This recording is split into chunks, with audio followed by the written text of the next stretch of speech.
Hai, Assalamualaikum warahmatullahi wabarakatuh. Nama saya Nur Azati binti Azman, nombor kad matriks D20201093462. Bersama saya dalam rancangan Demo Tok Kena Makan Ni. Sedap ke dok? Sedap dok. Wah. Hari ini saya akan menghasilkan nasi biryani, ayam biryani dan dalca sayur. Jom kita hasilkan. Sekejap.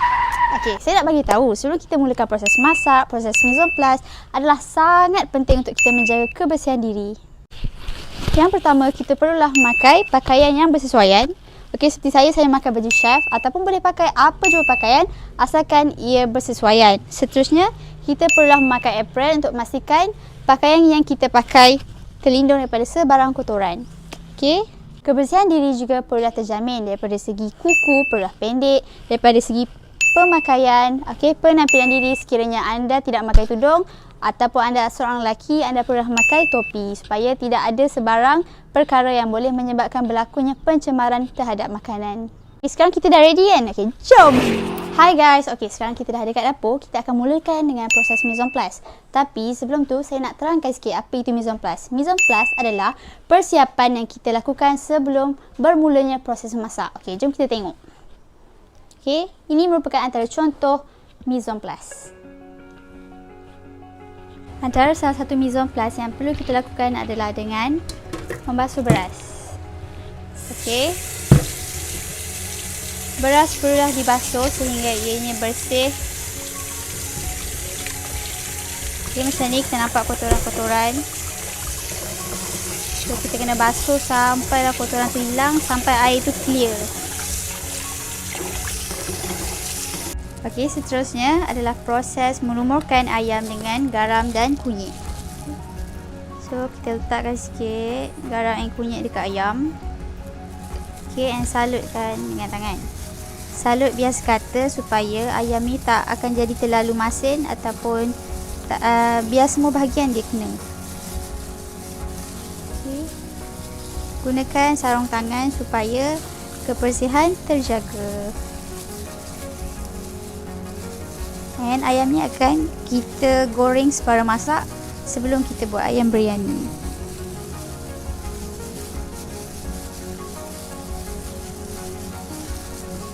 Ini merupakan bahan-bahan penghasilan nasi biryani, iaitu yang pertama kita mulakan dengan beras.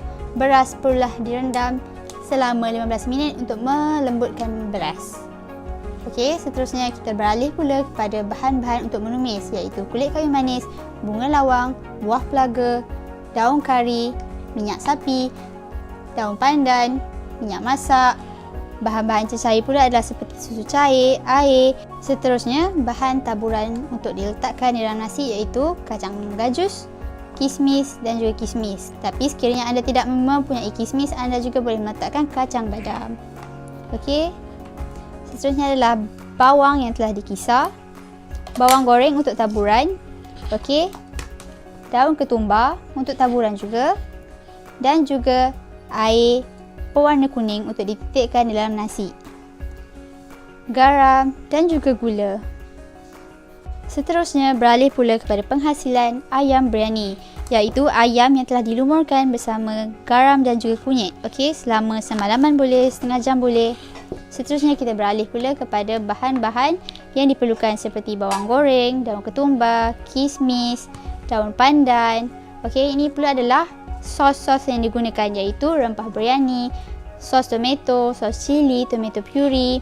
Ini pula bahan-bahan yang akan di-blend iaitu bawang besar, bawang merah, halia, cili merah, cili hijau. Kalau suka pedas boleh tambah lagi banyak. Okey, bila dah blend, inilah dia hasilnya. Okey, dan juga cecair yang digunakan adalah seperti susu cair dan juga air. Okey, tidak lupa juga sayur yang kita gunakan adalah seperti tomato. Bahan perasa pula adalah seperti gula dan juga garam. Ini pula merupakan bahan-bahan penghasilan dalca sayur. Kita mulakan dengan bahan untuk menumis iaitu kulit kayu manis, asam keping, daun kari, bunga lawang, buah pelaga dan juga bunga cengkeh. Seterusnya pula adalah sayur-sayuran yang digunakan adalah seperti lobak merah, cili hijau dan juga terung. Okey, seterusnya ini pula merupakan kacang dal yang telah direndam ataupun direndam dengan air panas dan juga dibasuh selama semalaman. Okey, ini pula merupakan bahan kisar iaitu bawang besar, bawang putih, halia dan juga serbuk kari daging. Dan kita akhirikan dengan garam, gula dan tidak dilupakan iaitu santan dan juga air. Okey, baiklah, tanpa membuang masa kita akan meneruskan dengan penghasilan nasi biryani. Yang pertama, panaskan api. Pertama sekali kita akan masukkan minyak sapi. Okey.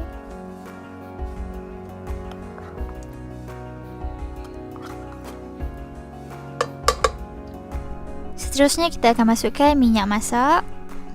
Okey, masukkan secara perlahan-lahan dan kacau agar kesemua minyak tersebut larut. Okey, bila minyak dah panas, kita boleh masukkan bahan untuk menumis iaitu daun pandan, kulit kayu manis, bunga cengkeh, bunga lawang, buah pelaga. Okey, dan kacau sehingga ia naik bau. Kacau sebati. Setelah itu kita boleh masukkan bahan yang telah dikisar iaitu bawang merah, bawang putih, halia. Masukkan secara perlahan-lahan supaya ia tidak mercik. Okey.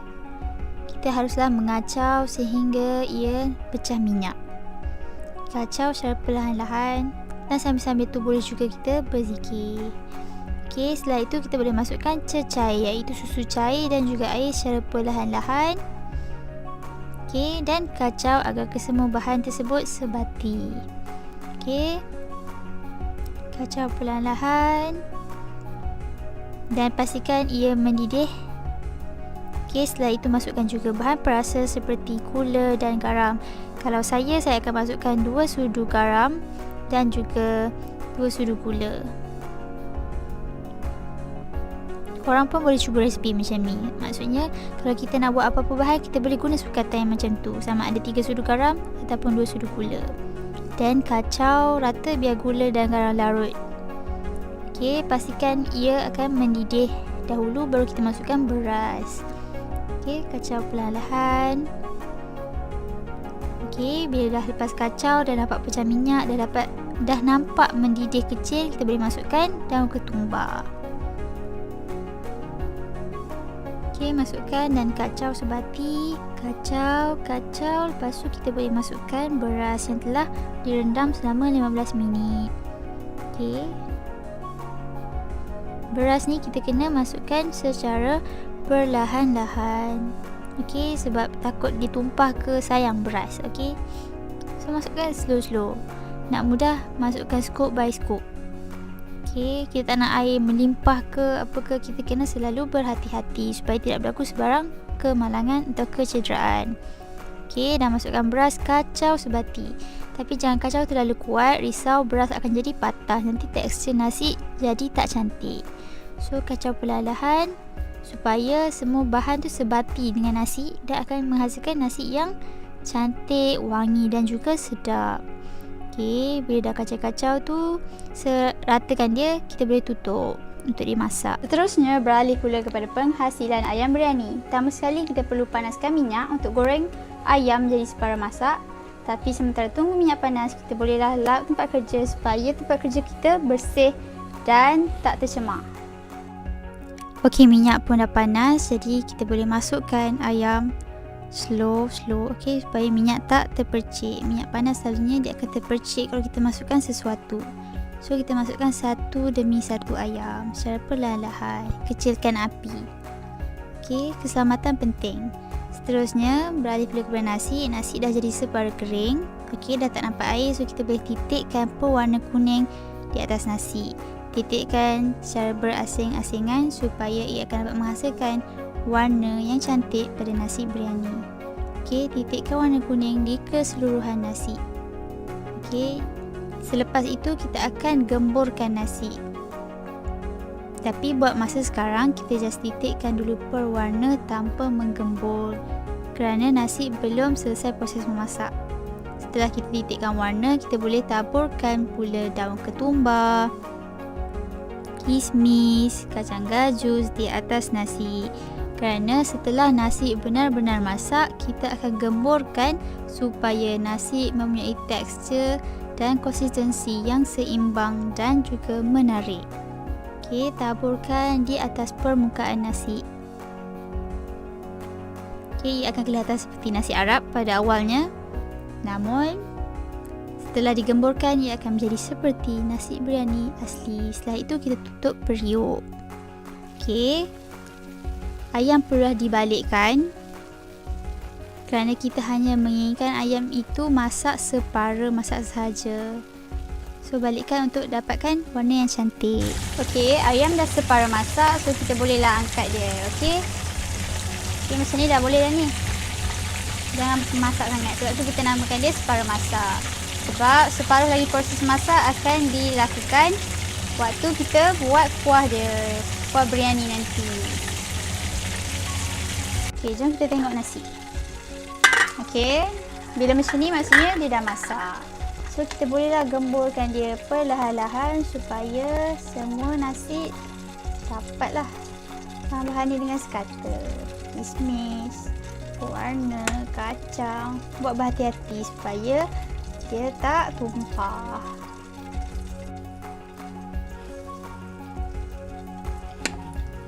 Sedap kedok, sedap doh. Okey, nampak rasa asap. Seterusnya kita akan menghasilkan ayam biryani. Pertama sekali masukkan minyak. Okey. Biar dia betul panas. Okey. Boleh juga masukkan daun pandan untuk bagi dia wangi. Okey, lepas dah panas macam ni, kita boleh masukkan bahan-bahan kisar, iaitu bawang putih, bawang merah, halia, cili api, cili hijau. Okey, masukkan perlahan. Bismillah. Okey. Kacau sepati. Kita kena kacau sampailah ia pecah minyak. Okey, lepas kita dah masukkan semua bahan-bahan tumis, inilah masanya untuk kita masukkan sos, iaitu sos tomato, sos cili dan juga tomato puree. Masukkan perlahan-lahan. Okey, dan kacau sepati. Dan bahan utama adalah rempah biryani. Rempah biryani ni kita guna untuk bagi bau rupa dia jadi lagi asli. Okey, slow masukkan dan kacau rata. Okey, sekarang tengok ni dia dah mendidih dan dah naik minyak. So bolehlah kita masukkan ayam one by one. Okey, masukkan slow. Masukkan. Okey, tujuan kita kena bagi dia mendidih sampai pecah minyak. Sebab kita nak pastikan cili yang kita guna tadi betul-betul masak. So bila orang makan dia tak sakit perut. Okey. Lepas dah masukkan ayam separa masak ni, kita masukkan pula daun ketumbar, kismis, bawang goreng. Okey, masukkan sekali. Okey, bila ayam biryani ni dia banyak kondimen macam nasi biryani juga. Sama je. Okey, masukkan semua. Nak senang masukkan semua. Okey, kacau. Kacau sebati. Okay, kalau korang boleh bau ni, oh sedap doh. Doh, sedap dia. Okey, lepas tu kita boleh masukkan slow susu cair dan juga air. Okey, slow masukkan.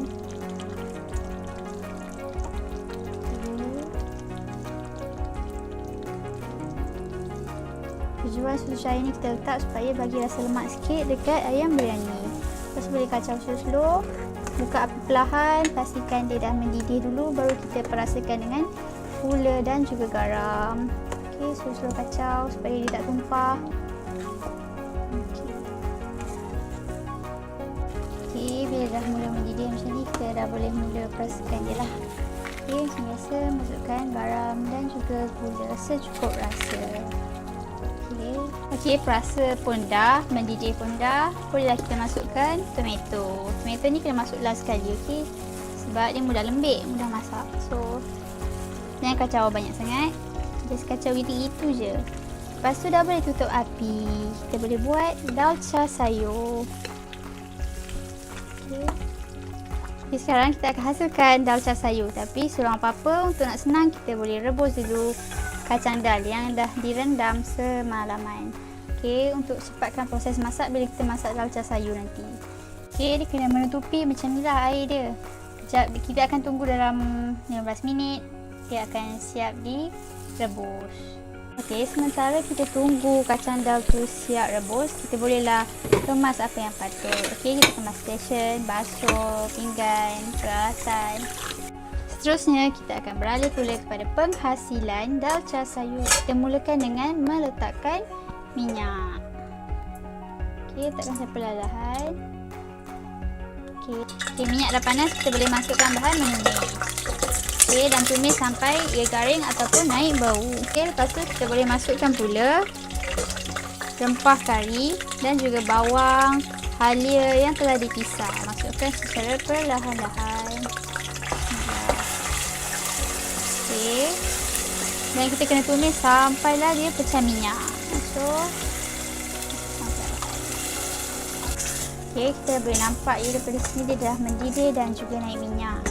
So, kita dah boleh masukkan kacang yang telah direbus sebentar tadi. Masukkan secara perlahan-lahan. Okey. Kacau. Boleh juga masukkan air yang terdapat pada kacang dal ketika direbus supaya rasa manis kacang dal tu masih lagi ada. Okey, disebabkan kita dah rebus tadi, so kita tak payah tunggu lama. Dah masukkan kacang dal, kita terus masukkan santan pekat. Okey, masukkan secara perlahan. Kita tak nak dia jadi pecah santan, nanti jadi tak cantik. Kena kacau perlahan-lahan. Api pun kalau boleh perlahankan. Okey, kacau slow-slow. Okey, kita boleh masukkan asam keping dan juga bahan yang lambat untuk masak seperti kentang. Kita buat merah sikit sebab dia pun antara sayuran yang keras. Dan lepas masuk, kita boleh biarkan seketika lah sampai dia mendidih, sampai sayur dah jadi lembut. Okey, lepas dah masukkan tu, kita boleh masukkan terung slow-slow. Okey, lepas tu kita akan biarkan semua sayur ni masak dengan sebati. Okey, dia dah mendidih ataupun menggelegak macam ni. Kita bolehlah perasakan dengan gula dan garam macam biasa. Kita boleh letakkan batang cili hijau, okey, di dalamnya. Kacau seketika dan boleh tutup api. Okey, bila semua hidangan dah siap dimasak, kini tibalah waktu untuk plating untuk 2 porsi. Okey, kita akan mulakan dengan letakkan nasi dalam ni supaya bentuk dia akan jadi lagi cantik lah bila keluar nanti untuk plating. Okey, manfaatkan dia. So, kita ambil satu pinggan. Okey, bismillahirrahmanirrahim. Kita rungkupkan dan kita angkat. Bismillahirrahmanirrahim. Okey, ni hasil rupa bila kita dah keluarkan daripada mangkuk tadi. Dia akan jadi macam ni sebab nasi ni tekstur dia berderai. Okey, so kita boleh hias dengan bawang goreng di atasnya dan juga daun ketumbar. Seterusnya adalah plating untuk ayam biryani. Letakkan secara perlahan-lahan. Dan kita boleh top up dengan sedikit lagi kuah dan juga sayur seperti tomato di atasnya. Okey, untuk plating ayam pun sama juga. Kita akan mainkan dengan daun ketumbar dan juga bawang goreng. Okey, dia akan naiklah.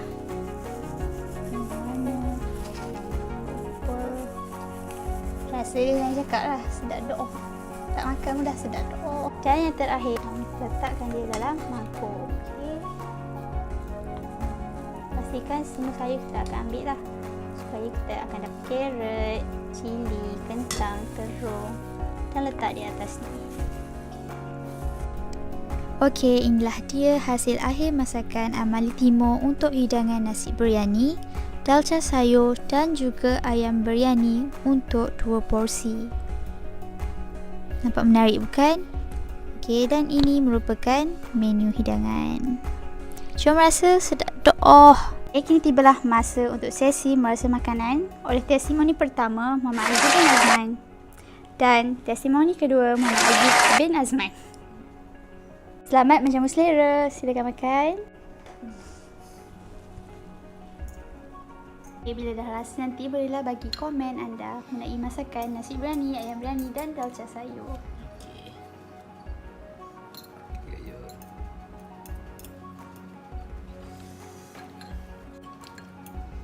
Okey, nasi sedap, okey. Sangat-sangat wangi. Ayam pula sangat empuk dan sangat sedap juga. Dan dalca dia memang pelengkap semualah. Dia menggabungkan dua rasa ni.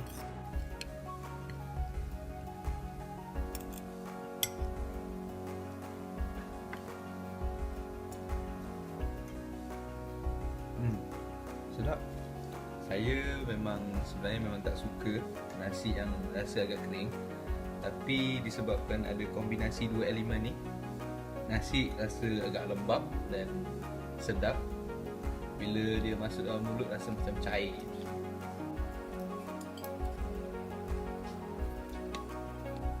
So, sedap ke dok? Sedap dah. Jadi, berakhir sudah sesi amali masakan pada hari ini. Kesimpulannya, makan ni kita masuk memang sedap dok boh. Tak rugi. Demo memang kena makan ni.